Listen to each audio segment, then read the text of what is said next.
This video explores the question, can methylcobalamin, a B12 vitamin, be an effective treatment for ADHD? It was the summer of 2004 when my son was diagnosed with autism. In taking a look at researchers' work of Drs. Jill James, Dick Deeth, and Jim Newbrander on oxidative stress related to autism, I decided to try methylcobalamin as a therapy. My philosophy in trying new therapies was to always try it on myself first to see if there were any side effects. But rather than side effects, what I had felt was clearer-minded than I had ever felt before. Although accidental, it seemed that I was the first person to recover from symptoms of ADHD by using methylcobalamin. If you look at the medical literature, there isn't anything yet on methylcobalamin or oxidative stress in ADHD, but there is a lot of evidence about the symptoms of ADHD, like fatigue, visual issues, headaches, gut issues, and reading and memory challenges. In an informal study, we were unable to raise methylcobalamin levels more than 5% with oral or sublingual. Then Dr. Bernard Rimland from the Autism Research Institute told me about a company who used to make a nasal cyanocobalamin gel that was 10 times more effective. Then I also found a study that shows nasal hydroxycobalamin was just as effective as intravenous. And that's what led me to make the nasal spray.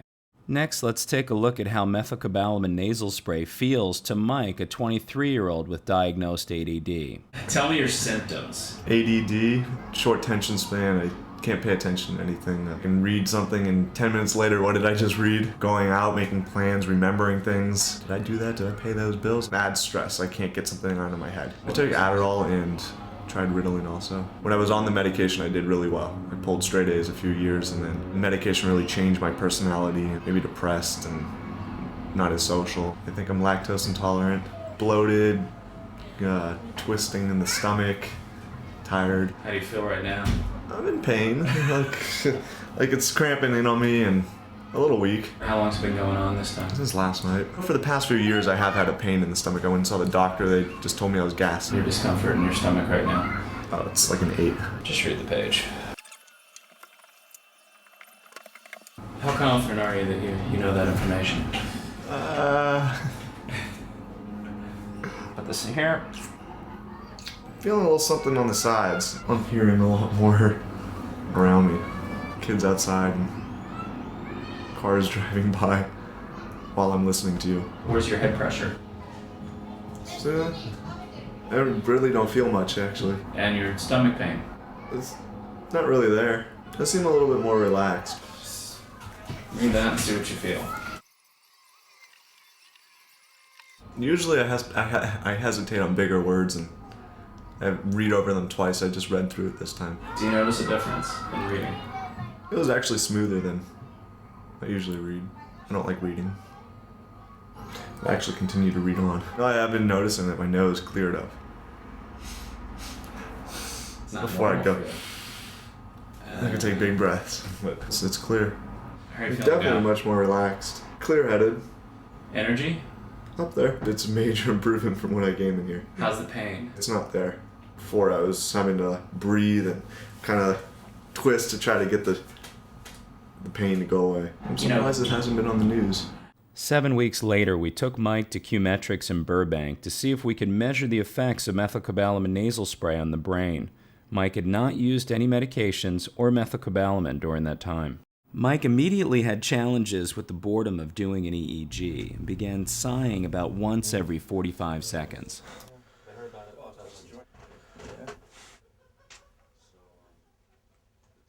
Dr. Jack Johnstone of Qmetrics explains the patterns of ADHD that he sees while reading brain activity. This is sort of the classic pattern that you see in ADHD, and in the largest percentage of people will show this kind of a pattern.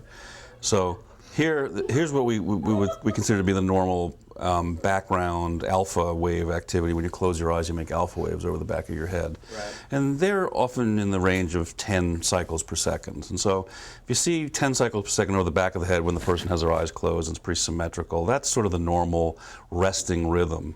Right. And this guy shows that, but in addition, every once in a while he shows this burst of slower activity. It's located right over the front of the head. Right. Then it recovers, and it bursts again, and then it recovers. So it's a transient, intermittent thing that happens from time to time. It's not going on all the time. It's happening from, every few seconds in this particular example. This lack of synchronicity between the front and the back of the brain can cause conditions like attention deficit, anxiety, and depression. The other one I was showing you on the screen here, where you see very high frequency activity over the frontal lobe, is another subgroup or another pattern that we see a lot in ADHD. And what we're doing here is to look at this individual's physiological pattern, do a fast intervention, and see if that changes.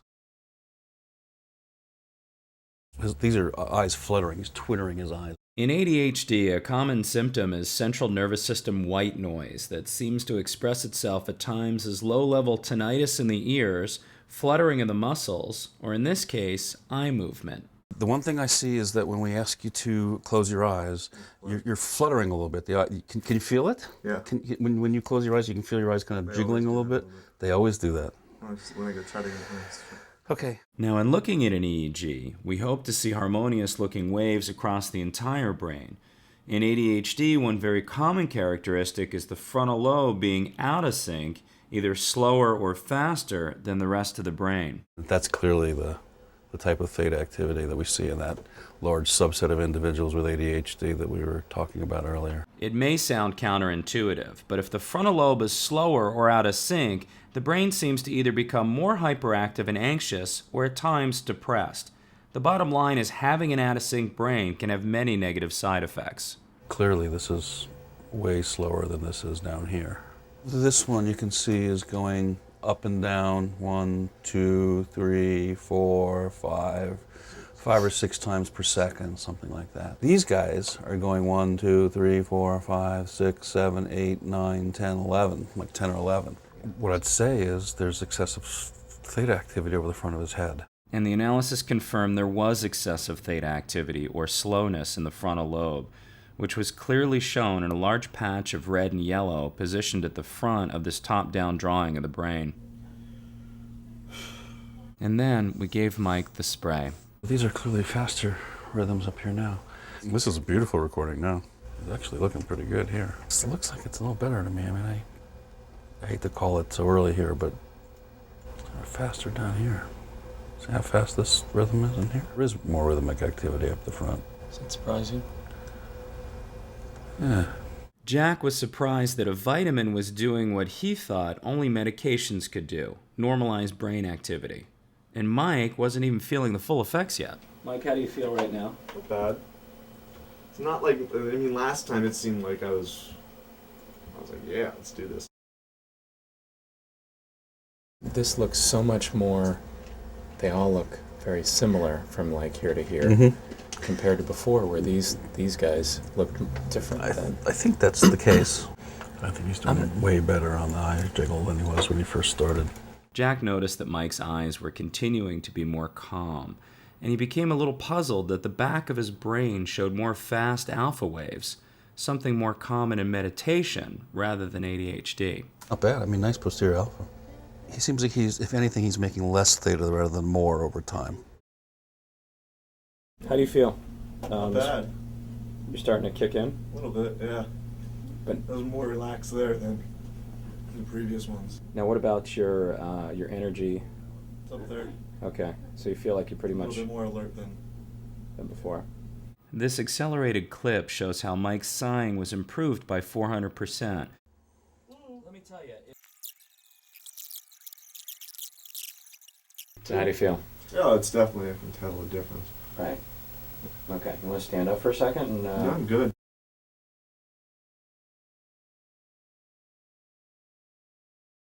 This looks like a normal EEG to me. I think from a visual interpretation, I think that a neurologist would read that last one as a normal EEG. I feel definitely a little bit more alert and aware and Focused. focused. Anxiety? No, relaxed.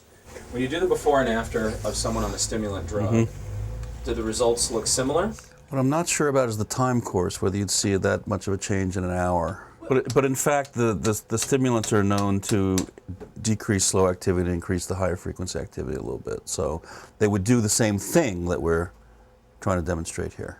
To summarize, this is only one case, but it seems that exploring the possibility that this therapy may help at least a subset of people with ADHD seems a prudent thing to do.